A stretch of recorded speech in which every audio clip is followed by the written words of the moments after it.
and welcome to the show with me, Jillian Godsil. Today, I'm delighted to say my guest is Wesley Kane, who is the co-founder of Pawnfi. Wesley, thank you very much for taking the time to come on the show today.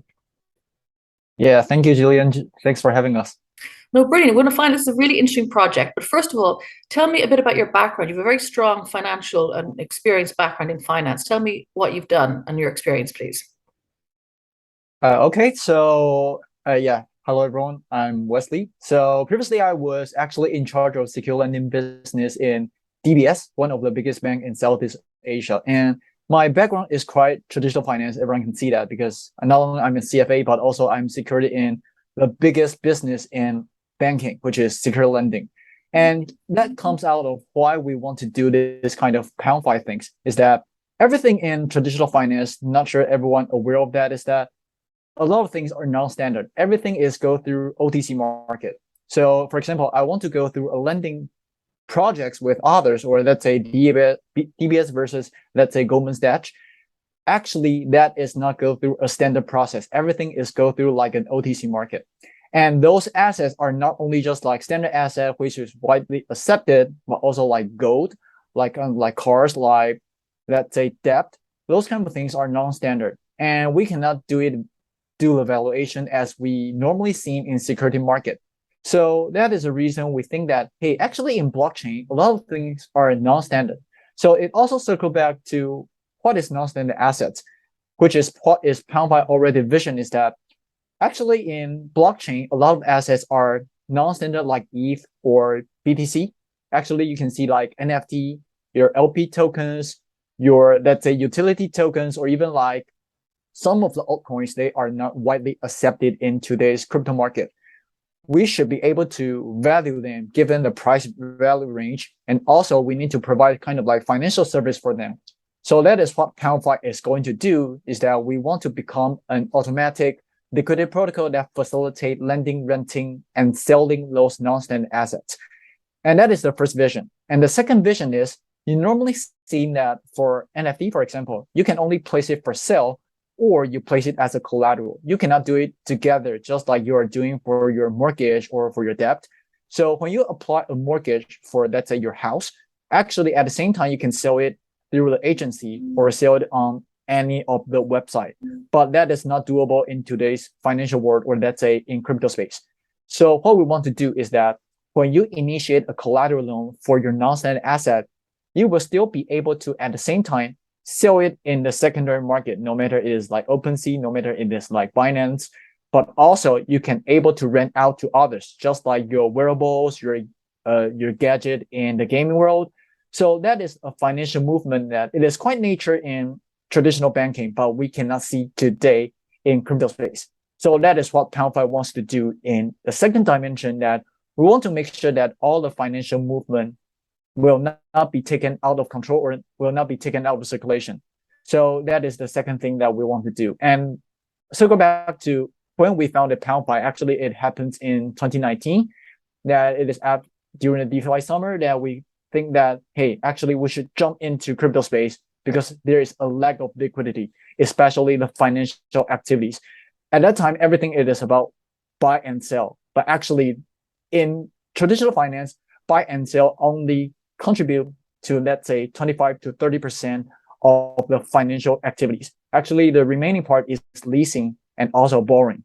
So that is why we want to found it Pawnfi, and what we want to do these things at 2019. And afterwards, we have get the funding from, let's say, DCG, Animoca, Dev Labs, and also some of the biggest tier one players in crypto space. And at the first place, we expanded and we deployed our ecosystem in Ethereum, BSC, and Polygon. And later on, we will deploy to Flow, Solana, and also like Flair, which we have announced our partnership that we want to expand our composability in interoperability in this crypto space. Yeah, so that is our vision, that what we want to do is really become a autonomic financial liquidity protocols that can facilitate lending, renting, and selling those non-standard assets in the cross-chain base. ask a question now. So going back, and you've been very clear in your vision there. So you keep saying like non-standard assets and like NFTs. We also mentioned ETH and stuff like that. So what is a standard asset compared to a non-standard asset? So to be honest, standard asset is something that we can easily value it given the price, just like Apple shares or Microsoft stock shares. But actually, it's kind of like the penny stocks. To be honest, when we are borrowing against with those penny stocks, they are not, the price is not coming from exchanges, as you can see. Actually, it is coming from negotiation. And that is the same thing that we want to apply collateral loan for like kind of like some altcoins. You cannot do it through Aave, Compound, those kind of automatic lending protocols. But what you need to do is that actually you cannot do anything to those kind of altcoins. But in Pawnfi, we want to accept that as a collateral. And when you accept it as a collateral, you also want to sell it at a higher price. So here comes why collateral loan can be combined to a sale contract. And also circle back to what is non-standard, or standard and non-standard is kind of like concept quite different from everyone thought that standard asset is something like ETH, BTC, which the price can be easily coming from Binance, FTX. And the other thing is that those kinds of non-standard asset will be something not widely accepted in today's financial activity within crypto space. So the concept is quite wide. It covers not only NFTs, LP tokens, altcoins, utility power tokens, like kind of like some of like, you can see kind of like calculating powers, some hash rates. Those are all the things that we are covered in our non-standard asset scope. So what type of user would use your platform for? Because on the one hand, people who want to use their NSA as collateral to raise money, and the people on the other side, they're going to fund it. So with the first person who comes on with their NSAs and they want to really raise money, who are they? Who's your audience? I think first of all, it will be NFT players, right? Because today NFT players, they want to borrow against their NFTs, but at the same time, they want to place it for sale because today everyone knows that it is a bear market. Actually, they want to make use of their NFTs not just for sale, because today sale price is not as expected. So they want to place it as collateral, but at the same time, if someone is want to buy it at a higher price, then they are willing to do so. So that is the first thing. And the second thing is some of the investors, not only like game guilds, but also like crypto investors, they are holding a lot of altcoins or some new projects. They have a lot of tokens, but they don't want to sell it because now it is a bear market. So they want to wait for the bull market and sell it at a higher price. What they can do actually today, they might be able to put it in DeFi to do some liquidity mining. But today, liquidity mining, the APY is not as high as we expected, or that as we can see in DeFi somewhere. So that is the reason why what they can do is that they can borrow against those NFT, against those tokens. So that's the second thing. And the third thing is kind of like some of the LP token holders. Today, they are providing LPs. They are earning those kind of like trading fees, but they can do nothing because those LP tokens today are more like an NFT format. No matter you are like, let's say Uniswap V3, or even like afterwards Flair, Pangolin, they created like the SAR in, let's say, Flair ecosystem. Those LP tokens are in NFT format and they can do nothing. They cannot do staking because it is an NFT. So what they can do is that they actually borrow against it on Pawnfi. They can still have their swap trading fees to be stored in these LP tokens, but at the same time, they have additional funds to do other things. Like they can do tradings, they can borrow against with ETH or ERC20 tokens. They can do those liquidity mining, which will be worth more than those NFTs that is just holding in your wallet. So we think that there are three kind of players that can be happening in Pawnfi, but actually that is not enough because there will be more kinds of like non-standard asset. You can imagine that a lot of real estates are turning into non-standard asset, or let's say turning into NFT format. And it is hard to, let's say, do the valuation at this current moment, but they still have value because they can still be linked to the real world assets. So what they can do is that they can also place it for sale. They can also place it as collateral, just like they are doing with traditional banking. But just now, it is doing through smart contract and on blockchain. So on the flip side, then, the other people who are putting their assets onto the platform, who's providing the crowdfunding side? What type of profile of audience are they? Yeah, so here comes the most interesting thing that Pawnfi is doing is that we are not doing like a P2P lending. So like P2P lending, you're just like borrowers is just facing one lender. But in traditional finance, actually that is not the case, which means that a borrower is facing a few lenders. So let's say NSA holders, when he places asset as a collateral in Pawnfi, actually, let's say Jillian, you and I, two of us can participate in this collateral loan. So you can participate in 50% if you are wealthy enough.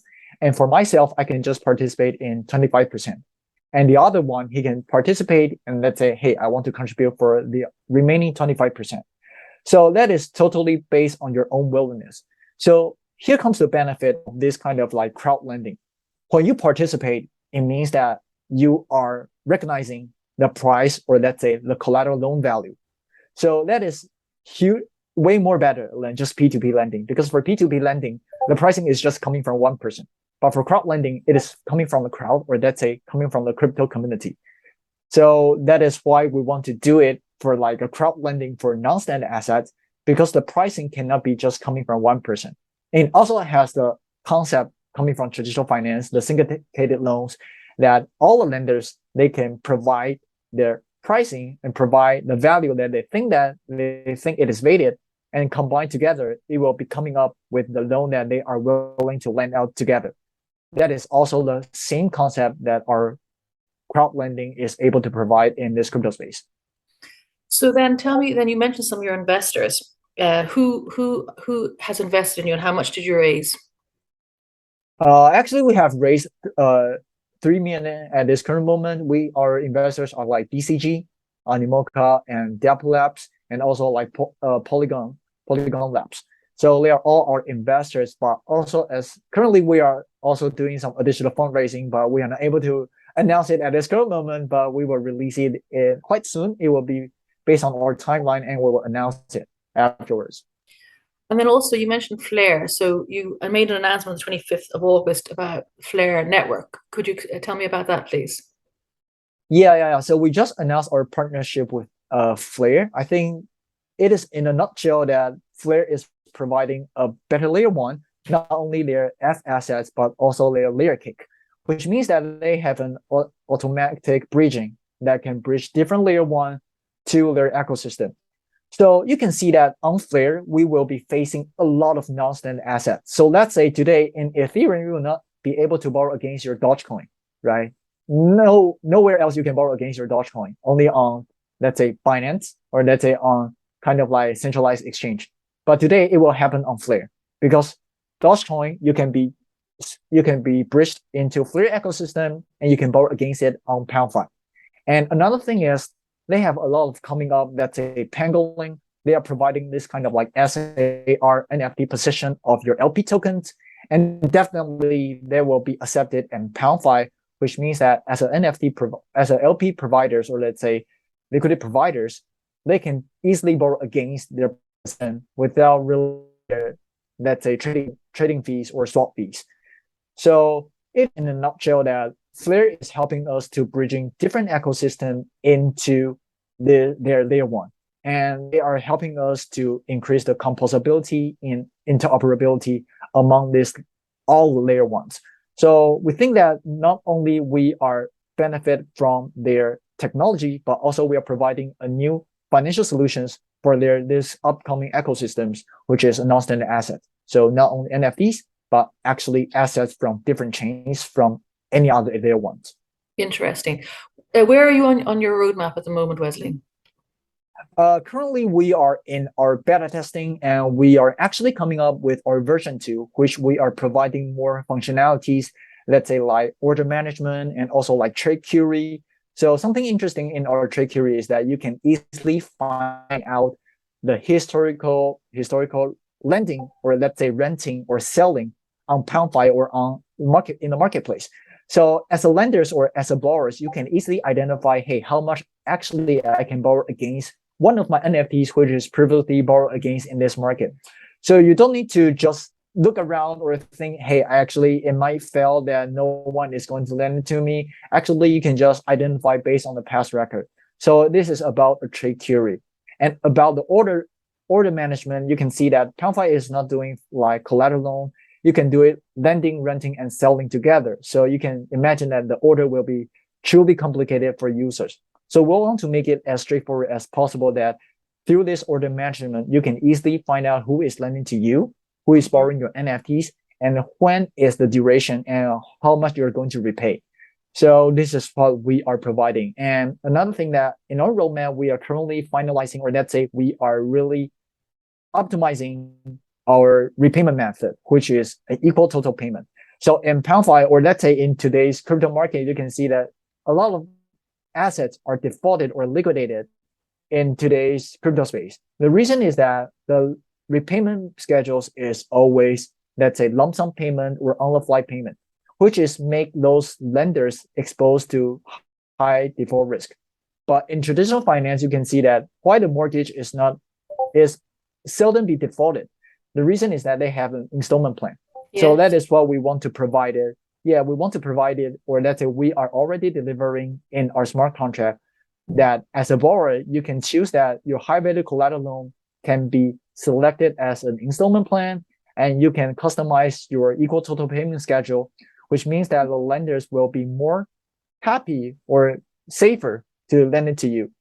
And we think that it is not only a mechanism to help lenders, but also borrowers. You can easily envision when are you going to manage your cash flow and also the whole ecosystem. So this is currently what we are delivering, and we have been tested that part in some of the EVM chains like Ethereum, BSC, Polygon, and also like Flair. We have tested in Flair testnet, and we are going to deploy on mainnet in late October or in early November after our code audit. We are recently under the second round of our code audit. So currently we are doing some intensive beta testing with our investors, doing code audit and also finalizing some small functionalities that can provide the best user experience through our community and also all the ecosystem. Wow. And if people want to find out more, Wesley, where do they go? How do you spell Pawnfi? Pawnfi, it spells like Pawnfi. So pound, you can imagine it is like a pound shop. It is an ancient bank that you can see in before 15th centuries. Actually, it has been less for a long time. And yeah, so Pawnfi is actually, you can imagine what we are doing. The basic is a collateral loan, but more than that, leasing and selling is something that Pawnfi. Perfect. Well, thank you so much for your time today, Wesley. Absolutely fascinating. And I wish you every success with the go live come October, November. Yeah, thank you.